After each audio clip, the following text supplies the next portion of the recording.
Baik, sebelumnya Assalamualaikum warahmatullahi wabarakatuh. Hai teman-teman, perkenalkan nama saya Wiwin Dewita Lutfi. Saya mahasiswa dari jurusan Gizi Poltekkes Kemenkes Ternate, jurusan 1 ya.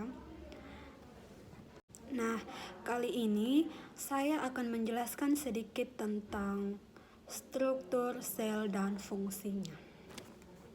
Nah, di sini saya harap kabar teman-teman baik-baik saja ya, supaya dapat menerima materi ini dengan baik. Nah, langsung saja pada inti materinya. Suatu makhluk hidup atau organisme atau orang yang seperti kita ini berasal dari sel. Nah, dari sel tersebut kemudian jaringan organ, sistem organ, hingga terbentuklah individu. Pasti di sini teman-teman akan bertanya, apa itu sel? Nah, di sini saya akan menjelaskan sel itu merupakan organel terkecil pada makhluk hidup, ya teman-teman. Tujuan dari kita mempelajari struktur dan fungsi sel adalah untuk mengetahui seperti apakah sel pada makhluk hidup, apakah perbedaan antara sel prokaryotik dan sel eukaryotik, dan bagaimana perbedaan sel hewan dan juga sel tumbuhan. Jadi, pembelajaran kita pada hari ini adalah yaitu struktur sel dan fungsi sel. Yuk, kita mulai belajar ya teman-teman. Jadi, sel merupakan unit struktur dan fungsional terkecil penyusun makhluk hidup. Sel juga memiliki komponen kimiawinya di antara yaitu yang pertama karbohidrat, protein, lemak, asam nukleat, dan juga air sebagai pelarut universal. Di dalam suatu sel terdapat sitoplasma, terdapat cairan yang mengisi ruang di dalam sel. Berdasarkan strukturnya, sel dibagi menjadi dua, yaitu sel prokaryotik dan sel eukaryotik. Nah, sel prokaryotik ini merupakan sel yang belum memiliki membran intim. Sel prokaryotik juga merupakan sel uniseluler yang artinya selnya terdiri atas satu sel. Contohnya yaitu bakteri, monera, dan lain-lainnya. Sedangkan untuk sel eukariotik merupakan sel yang sudah memiliki membran intim. Dan sel eukariotik juga merupakan sel multiseluler. Yang artinya ini teman-teman, sel eukariotik ini terdiri atas beberapa sel, contohnya sel pada hewan dan juga sel pada tumbuhan. Nah, tadi kan sudah dijelaskan kalau sel itu merupakan unit terkecil penyusun makhluk hidup. Sisa ini loh, ternyata di dalamnya terdapat organelnya juga. Di antaranya yaitu yang pertama, inti sel. Merupakan bagian terdalam sel. Inti sel juga berfungsi untuk mengatur segala aktivitas sel. Yang kedua yaitu membran plasma. Membran plasma ini berfungsi untuk merangsang atau memicu terjadinya metabolisme.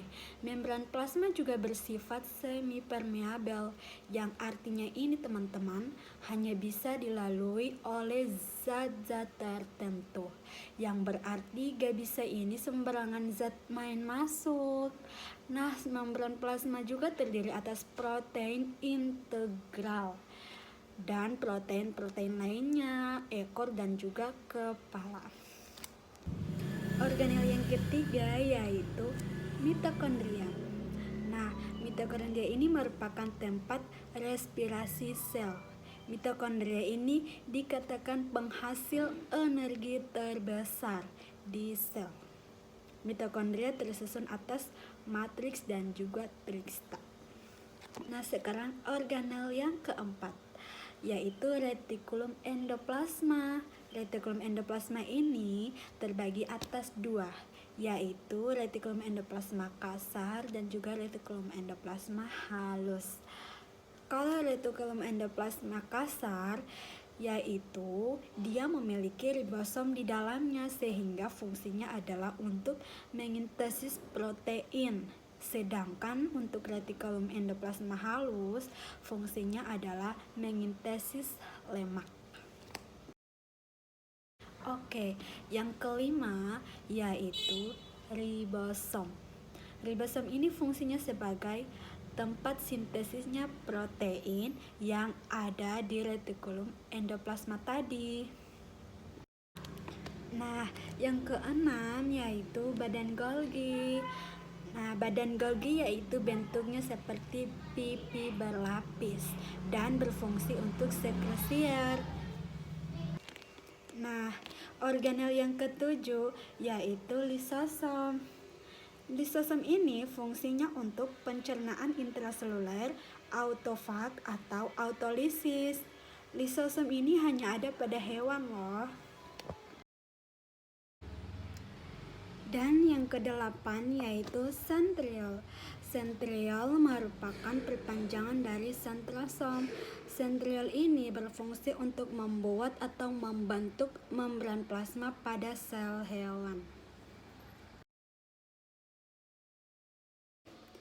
Organel yang kesembilan yaitu plastida. Plastida ini merupakan organel warna pada tumbuhan. Plastida terdiri atas 3 yaitu kromoplas, eluloplas, dan kloloplas. Nah, yang kita bahas pertama ini yaitu kromoplas. Kromoplas ini merupakan organel warna hijau, kuning, ungu, orange, pokoknya warna-warna selain warna hijau ya teman-teman.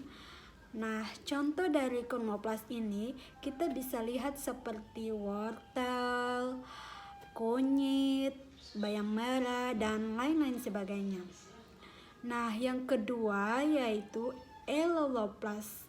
Eluloplas merupakan organel warna yang warnanya transparan ya teman-teman.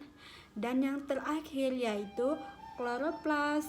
Kloroplas ini kita bisa lihat pada daun. Warna hijau pada daun itu disebabkan karena adanya kloroplas. Nah, si kloroplas ini berfungsi untuk fotosintesis pada tumbuhan. Nah, organel yang ke-10 yaitu dinding sel. Nah, dinding sel ini merupakan organel terluar, organel yang paling ada di luar ya teman-teman, yang berfungsi untuk memproteksi organ-organ yang ada di dalamnya. Jadi, dia itu fungsinya sama kayak seperti orang tua kita yang selalu melindungi kita. Iya kan teman-teman? Nah, sekarang adalah organel yang ke-11. Organel yang ke-11 yaitu vakuola. Vakuola ini berfungsi untuk menyimpan cadangan makanan. Vakuola juga merupakan tempat keluar masuknya zat air.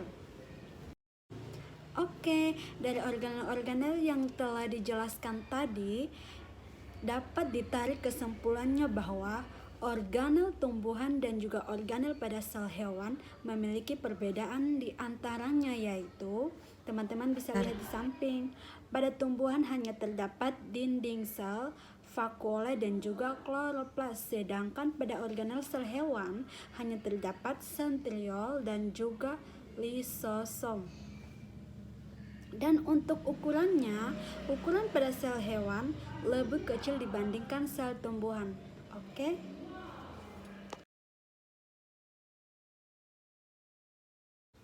Untuk materi struktur dan fungsi sel telah berakhir sampai di sini ya teman-teman. Dan jangan lupa selalu bersyukur kepada Tuhan yang Maha Kuasa. Lebih dan kurangnya wabillahi taufiq wal hidayah. Wassalamualaikum warahmatullahi wabarakatuh. Bye bye.